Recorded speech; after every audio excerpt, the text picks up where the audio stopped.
Sir. ఆ రోజు seize the ship అన్నప్పుడు కూడా ఎన్నో ఉద్యోగాలు పోనండి, తప్పు జరిగితే నేను ప్రశ్నిస్తాను, ఈ షిప్ ద్వారా తీవ్రవాదులు కూడా వచ్చేస్తారన్నారు.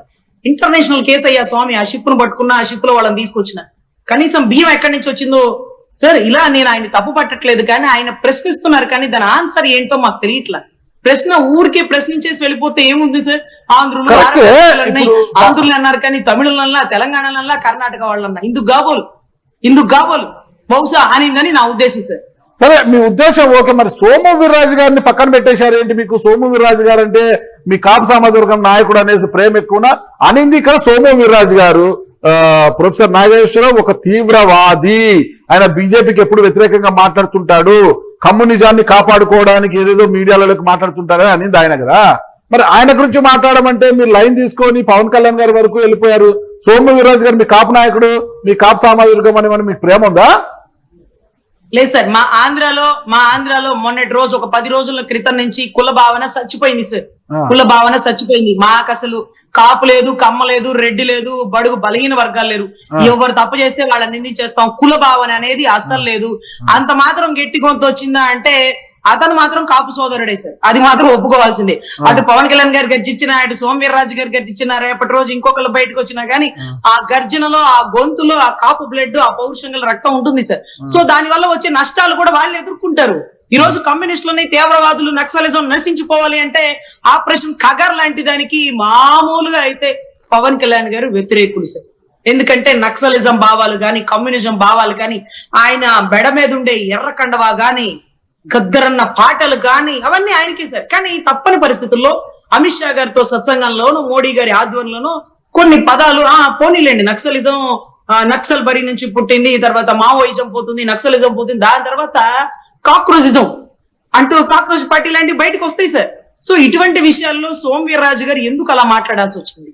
ఎవరి ప్రమేయం? సోము వీర్రాజుని ప్రజలంతా మర్చిపోతున్నారు, అతను మళ్ళా వెలుగులో ఉండాలి, అందరూ ఆయన గురించి చర్చించుకోవాలనే ఇలాంటి వ్యాఖ్యలు చేశారా సోము వీర్రాజు గారు? లేదంటే దీని వెనకాల ఎవరైనా ఉన్నారంటారా?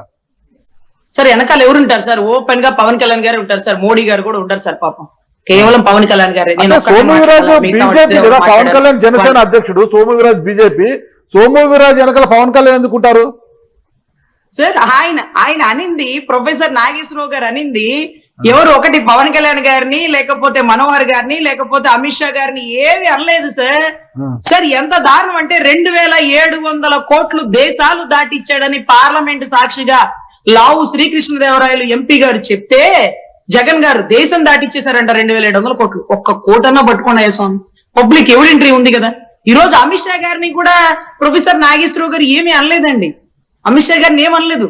కానీ ఎందుకు ప్రొఫెసర్ నాగేశ్వరరావు గారి గురించి, అమిత్ షా గారి మాటల గురించి పాపం లావు అదేంటది ఆయన మాట్లాడాల్సి వచ్చింది అంటే దీనికి ఒకటే ఆంతర్యం సార్. నేను ఒక్కడే మాట్లాడాలా, మీరెందుకు స్పందించడం అని అవతల మీద పడితే ఒరే స్వామి మొగుడు కొట్టినందుకు కదా నాయన, ఆడపెట్టి నవ్వినందుకని వాళ్ళు బానే ఉన్నారు, మమ్మల్ని స్పందించట్లేదంటారు. ఏదో గోల ఓ మీటింగ్ పెట్టి పడేసేయండి అని ఆయన మీద ఉండే కోపం వీళ్ళ మీద చూపించేసినారు సోము వీర్రాజు గారు. ఉన్న పరిస్థితులు అలా ఉన్నాయి సార్. ఎందుకంటే ఈ మాటకి స్పందించాల్సి వస్తే మొట్టమొదటిగా ఫస్ట్ వాళ్లే స్పందించి ఉండాలేమో, వాళ్ళు స్పందించలా. అమిత్ షా గారు అలా ఎందుకంటారు? న్యాయస్థానాలు ఉన్నాయి కదా, మరి ఆయనే కదా ఎన్నోసార్లు జగన్ నేను సెంట్రల్ తో తిప్పించి ఆట ఆడిస్తాను అన్నాడు. ఎందుకన్నాడు ఆ రోజు? నువ్వు ఆట ఆడించచ్చుగా, సెంట్రల్ తో చెప్పి ఆట ఆడిస్తావా? సెంట్రల్ దగ్గరికి వెళ్ళి చెప్తావా?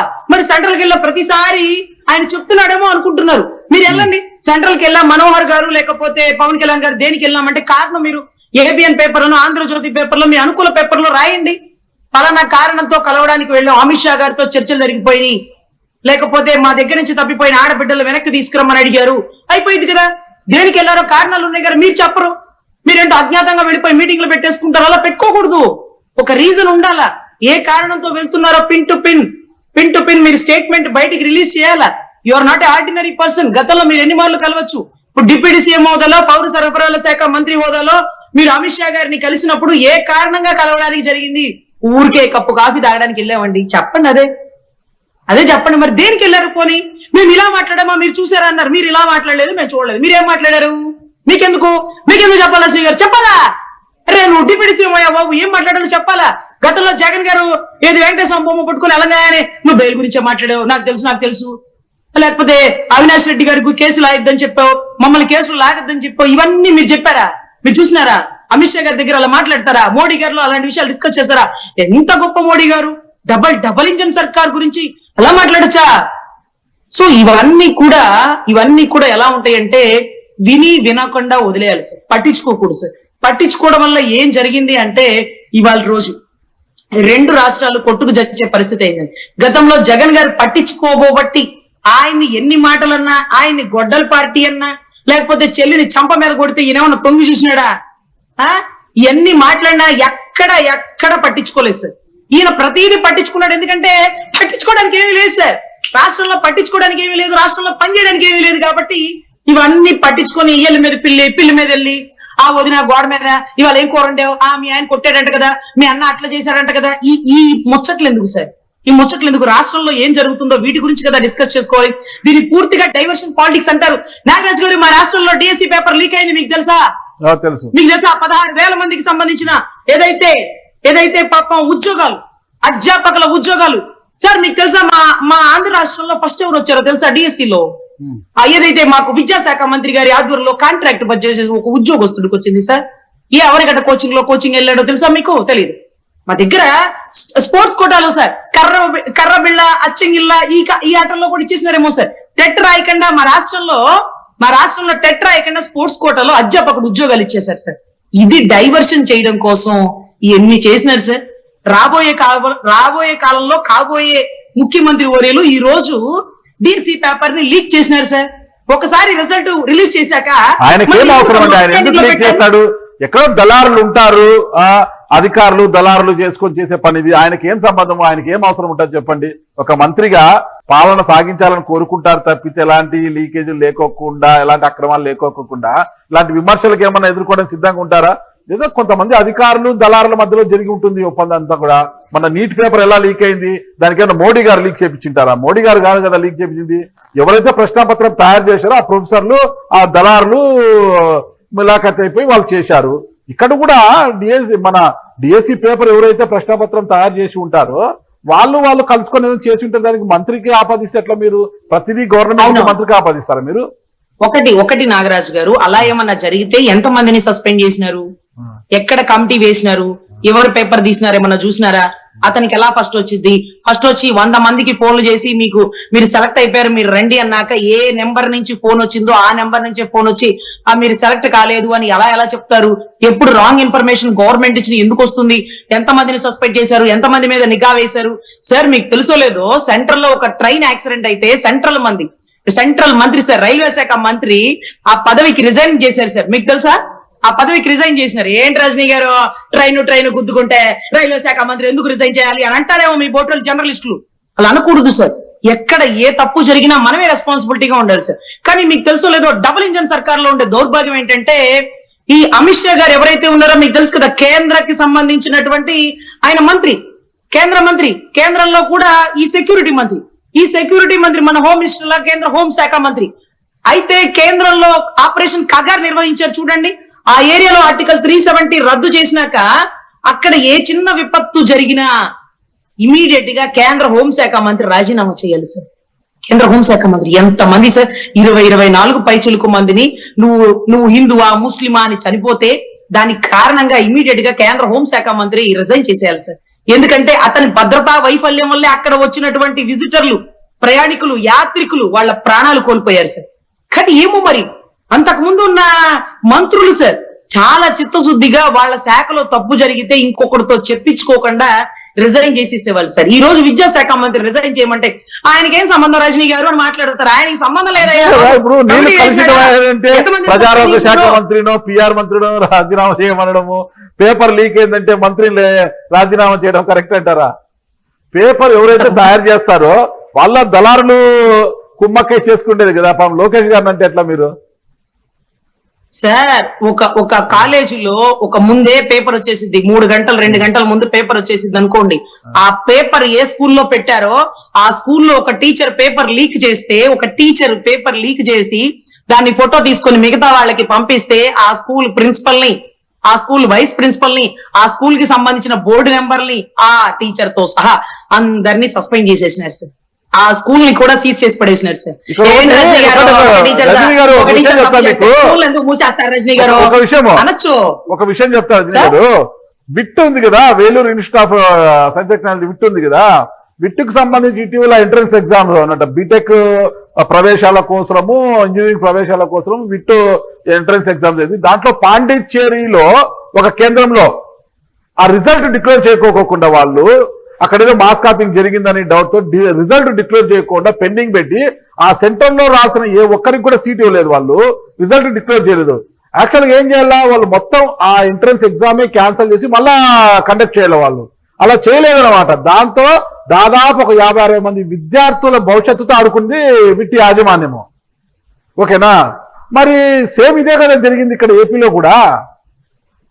అంటే ఇప్పుడు ఏం చేయమంటారు, మళ్ళీ ఆ డిఎస్సి క్యాన్సిల్ చేసి మా లోకేష్ గారు ఫ్రెష్ గా ఎగ్జామ్ పెట్టించమని మీరేమైనా సలహా ఇస్తున్నారు? నాగరాజ్ గారు మీ అడ్రస్ ఎక్కడ చెప్పండి, మా టీడీపీ వాళ్ళకి చెప్పేస్తే ఒక్క దెబ్బకి నాగరాజ్ పేటీఎం. అందుకే మళ్ళీ లోకేష్ మీరు పాండిచేరితో పోలి అనుభవజ్ఞుడైనటువంటి ఒక నారా చంద్రబాబు నాయుడు గారు కొడుకైనటువంటి నారా లోకేష్ గారిని మీరు సలహాలు ఇస్తారేంటి? వాళ్ళు సలహాలు ఇవ్వాలి, మనం కదా తీసుకోవాలి. సరే ఇక్కడ పేపర్ లీక్ అయితే ఏం చర్యలు తీసుకున్నారు అని అడిగితే ఏ అధికారి మీద చర్యలు లేవు. 400 మంది స్పోర్ట్స్ కోటాలో ఎలా ఉద్యోగం వచ్చేసింది? ఏ నేషనల్ టోర్నమెంట్ లో కొట్టేశారు? ఏ టెట్ క్వాలిఫైయర్ అంటే సమాధానం లేదు. ఏదైతే మెరిట్ రిజల్ట్ రిలీజ్ చేసి మళ్ళీ దాన్ని ఎందుకు వెనక తీసేసుకొని అప్ స్కాండింగ్ లో పెట్టి డిసప్పేర్ చేసేసారో తెలియదు. ఎందుకు అతనికి ఫస్ట్ వచ్చింది?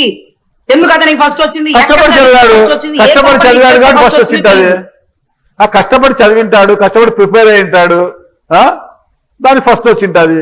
ఎందుకు వచ్చిందంటే ఎలా చెప్తారు మీరు? అవును సార్, కానీ అతనేనంట ఆ పేపర్ ని అప్లోడ్ చేసేది, డౌన్లోడ్ చేసేది, పేపర్ కి సంబంధించిన యంత్రాంగంలో కీలక వ్యక్తి సార్. నిజంగానే చదివి వచ్చుంటే అతను అంటే ఈ ప్రశ్నకి ఆన్సర్ రాయాలి అన్నటువంటి జ్ఞానం కలిగినటువంటి ఒక మేధావి అయినటువంటి ఒక వ్యక్తి, టాపర్ అయినటువంటి వ్యక్తి ఒక కాంట్రాక్ట్ ఎంప్లాయీ గా ఉంటూ ఎన్ఓసి ఇచ్చేశాక, అంటే నేను ఈ ఉద్యోగానికి సంబంధం లేదని ఎన్ఓసి ఇచ్చేసాక కదా ఎగ్జామ్ రాయాలా? ఎన్ఓసి ఇవ్వకుండా ఎగ్జామ్ రాసాడంట, టాపర్ అయిపోయాడంట. అందుకని వాళ్ళు నువ్వు ఫస్ట్ ర్యాంక్ రావడానికి వీల్లేదు, నీ ఉద్యోగం రావడానికి వీల్లేదు, ఇదిగో నువ్వు ఎన్ఓసి ఇవ్వలేదంట. అసలు ఎన్ఓసి గురించి, ఉద్యోగాల గురించి మెరిట్ లిస్ట్ వచ్చాక, చెక్ లిస్ట్ కి వెళ్ళాక, కలెక్టర్ దగ్గర ఎంక్వైరీ జరుగుతున్నప్పుడు నీ సర్టిఫికెట్ ఇవ్వు అన్నప్పుడు కదా డిస్కషన్ చేయాలా? ముందే ఎలా తీసేస్తారని అతను కోర్టుకి వెళ్తే గానీ ఈ లీకేజ్ గురించి తెలియలేదు సార్. ఈ లీకేజ్ గురించి తెలియలేదు కదా సార్. ఇక్కడ ఒకటి సార్, తప్పు జరిగితే అవతల వాడితో వేలెత్తి చూపించుకోకుండా మన బాధ్యత మనం పాటించాలి సార్. గతంలో సెక్రటేరియట్ పోస్టులు 2 లక్షల పైచులకు ఉద్యోగాలు సార్, సచివాలయం ఉద్యోగాలు. ఎక్కడన్నా చిన్న తప్పు జరిగిందా సార్? ఎక్కడన్నా పేపర్ లీక్ అని, ఎక్కడన్నా అనాథరైజ్డ్ పర్సన్ ఉద్యోగం వచ్చిందని ఎక్కడన్నా చెప్పగలరా, నిరూపించగలరా? లేకపోతే ఏమన్నా అవకాశం ఏమన్నా ఇచ్చారా? ఎంత ట్రాన్స్పరెంట్ గా ఎగ్జామ్ కండక్ట్ చేసి అంతమంది ఉద్యోగాలు ఈరోజు గవర్నమెంట్ కి ధీటుగా ఎంఆర్ఓ ముందు, కలెక్టర్ ముందు చక్కగా కుర్చీలో కూర్చుంటున్నటువంటి ఒక ఉద్యోగస్తుల స్థాయిలో నిలపగలిగారు, నిరభ్యంతరంగా, ట్రాన్స్పరెంట్ గా. కానీ ఈ రోజు 16,000 ఉద్యోగాలకే స్కాములు, స్కీములు. మీకు తెలుసో లేదో, ఉద్యోగానికి 15 లక్షలు 20 లక్షలు అంటూ కూడా ఫోన్ లీకేజ్ కూడా బయటకు వచ్చేసింది సార్ స్పోర్ట్స్ కోటాలో. సార్ దయచేసి తప్పు జరిగితే రెక్టిఫై చేసుకోండి సార్. పగలు రాత్రి అవనిగడ్డలో కోచింగ్ తీసుకొని, లేకపోతే ఇంకో చాట కోచింగ్ తీసుకొని ఒక ఉద్యోగిగా కావాలన్నటువంటి ఎంతో మెరిట్ లో ఉన్న వ్యక్తికి రాకుండా డబ్బులు ఇచ్చిన వ్యక్తికి ఆ ఉద్యోగం వస్తే ఎలా సార్? ఇదే కదా పారదర్శకత లేకపోవడం. దీన్ని పవన్ కళ్యాణ్ గారు ఒప్పుకోరు సార్, చాలా గొప్పగా ఖండిస్తారు. ఇమ్మీడియట్ గా నాకు తెలిసి తన సోదరుడు అయినటువంటి లోకేష్ గారు దీంట్లో ఏదో మీడియాలో బయటకు వస్తుంది, దాని మీద చర్య తీసుకోండి, అధికారుల మీద చర్య తీసుకోండి అంటూ ఒక డిప్యూటీ సీఎం హోదాలో, ఒక అన్న హోదాలో తమ్ముడికి ఏమన్నా సలహా సూచనలు ఇస్తారేమో మా రాష్ట్ర అభివృద్ధి కోసం కదా. ఆ మేరకు అడుగులు వేస్తోంది ప్రభుత్వం, కూడా ఆ మేరకు అడుగులు వేస్తోంది, ఎంక్వైరీ కూడా చేసే పరిస్థితి కనిపిస్తుంది. ఓవరాల్ గా సోము వీర్రాజు ఏమంటారు మీరు? సోము వీర్రాజు గారి గురించి ఏమంటారు? సోము వీర్రాజు గారి గురించి ఏమంటారు మీరు? పాపం సార్, సోము వీర్రాజు గారు ఆయన తెలంగాణలో పెట్టిన చిచ్చు, ఆయన వ్యాఖ్యలు వెనక్కి తీసుకోవాలని మీరు డిమాండ్ చేస్తారా లేదా? వెనక్కి తీసుకోవాలనా సార్? అక్కడ అసలు మనకి ఛాన్స్ నాగేశ్వరరావు అన్న మాటలను ఆయన వెనక్కి తీసుకున్నారు, మరి సోము వీర్రాజు అన్న మాటలు వెనక్కి తీసుకోవాలంటారా? సార్, సోము వీర్రాజు గారు వెనక్కి తీసుకుంటారా లేదా సెకండరీ థింగ్ సార్. వెనక్కి తీసుకోమని చెప్పే అధికారం మీకు నాకు కూడా లేదు. అక్కడ ఉండే కమ్యూనిజం మళ్ళీ అందరూ ప్రెస్ క్లబ్, ఇక్కడ నుంచి ప్రెస్ క్లబ్ వారం మొత్తం బుక్కుడు సార్. పొద్దున ఒకరికి, సాయంత్రం ఒకరికి, పొద్దున ఒకరికి, సాయంత్రం ఒకరికి. అది పిల్లి మీద వెళ్ళిలాగా రేపు మొత్తం వచ్చేస్తారు సార్, కమ్యూనిస్టులు మొత్తం వచ్చేస్తారు. మమ్మల్ని తీవ్రవాదులు అంటారా? మేమంటే ఏంటో చూపిస్తాం, రక్తం చిందిస్తాం. ఎవరి కోసం చిందిస్తున్నారయ్యా స్వామి? భారత స్వతంత్ర ఉద్యమం అయిపోయాక మళ్ళీ ఉద్యమాలు, మళ్ళీ తెలంగాణ ఉద్యమాలు అయిపోయాక మళ్ళీ ఉద్యమాలు అంటూ ఈ రోజు ఈ తిరుగుబాట్లు ఏంటో, ఈ గొడవలు ఏంటో, ఈ కమ్యూనిస్టులను తీవ్రవాదులు అనడం ఏంటో, అసలు ఏంటో సార్ మనం మాట్లాడుకోవడానికి ఏమీ లేక వీళ్ళ గురించి మాట్లాడుకోవాల్సి వచ్చే పరిస్థితి అయిపోయింది.